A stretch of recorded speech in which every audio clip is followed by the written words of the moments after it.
ወንጌል ምዕራፍ 10 ከቁጥር 16 እነሆ እኔ እንደ በጎች በተኩላዎች መካከል እልካችኋለሁ። ስለዚህ እንደ እባብ ልባሞች እንደ ርግብም የዋሆች ሁኑ። ነገር ግን ወደ ሸንጎ አሳልፈው ይሰጧችኋል፣ በምኵራቦቻቸው ይገርፏችኋልና ከሰዎች ተጠበቁ። ለእነርሱና ለአሕዛብ ምስክር እንዲሆን ሌላ እኔ ወደ ገዢዎች ወደ ነገሥታትም ትወሰዳላችሁ። አሳልፈውም ሊሰጧችሁ የምትናገሩትን በዚያ ሰዓት ይሰጧችኋልና እንዴት ወይስ ምን እንድትናገሩ አትጨነቁ። በእናንተ የሚናገር የአባታችሁ መንፈስ ነው እንጂ የምትናገሩት እናንተ አይደላችሁምና። ወንድሙን አባትም ልጁን ለሞት አሳልፎ ይሰጣል።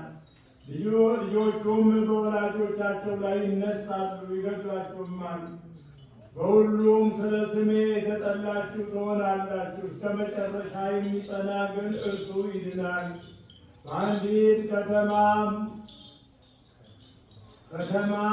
መከራ ቢያሳያችሁ ወደ ሌላይቱ ሽሹ። እውነት እላችኋለሁና የሰው ልጅ እስኪመጣ ድረስ የእስራኤል ከተማዎች አትዘልቁም። ደቀ መዛሙርቱም ከመምህሩ በፊት ከጌታው አይበልጥም። ደቀ መዛሙርትም አንዱ መምህር ባሪያ እንደሆነ ጌታም እንደመሆኑ ይበቃዋል። ባለቤቱ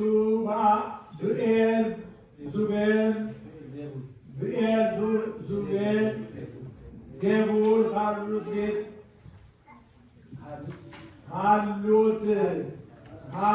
ቤተሰቦችማ እንዴት አብዝተው አይሏቸው። እንግዲህ አትፍሯቸው። የማይገለጥ የተከደነ የማይታወቅም የተሰወረ ምንም የለምና። በጨለማ የምነግራችሁም በብርሃን ተናገሩ። በጆሮ የምትሰሙትን በሰገነት ላይ ስበኩ። ሥጋንም የሚገድሉ ነፍስን ግን መግደል የማይቻላቸውን አትፍሩ። ይልቅስ ነፍስን ሥጋንም በገሃነም ሊያጠፋ የሚችለውን ፍሩ። 2 ድንቢጦች በ5 ሳንቲሞች ይሸጡ የለምን? ከእነርሱም አንዲቱ ያለ አባታቸው ፈቃድ በምድር ላይ አትወድቅም። የእናንተስ የራሳችሁ ጠጉር ሁሉ እንኳ ተቆጥሯል። እንግዲህ አትፍሩ፣ ከብዙ ድንቢጦች እናንተ ትበልጣላችሁ። ስለዚህ በሰው ፊት ለሚመሰክርልኝ ሁሉ እኔም ደግሞ በሰማያት ባለው በአባቴ ፊት እመሰክርለታለሁ። በሰው ፊትም የሚክደኝን ሁሉ እኔ ደግሞ በሰማያት ባለው በአባቴ ፊት እገድለዋለሁ። ሰማይ ወምድር ያህልፍ ቃሌ ያህልፍ ይቤ ላጋይሆ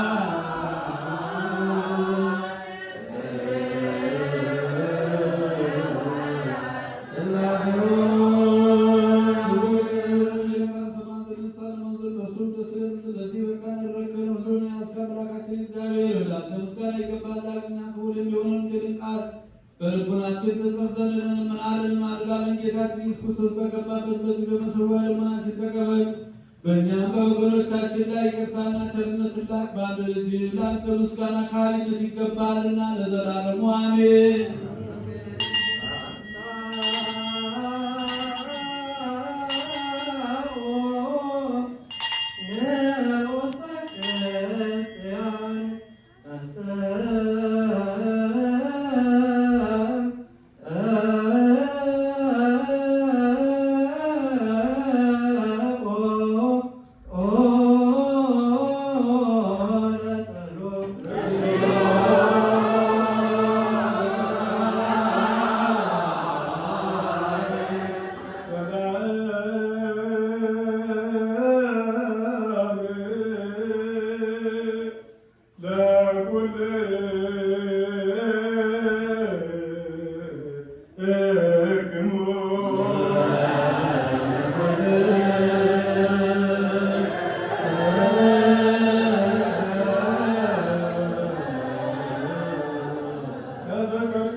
በግንቱ ምስጋና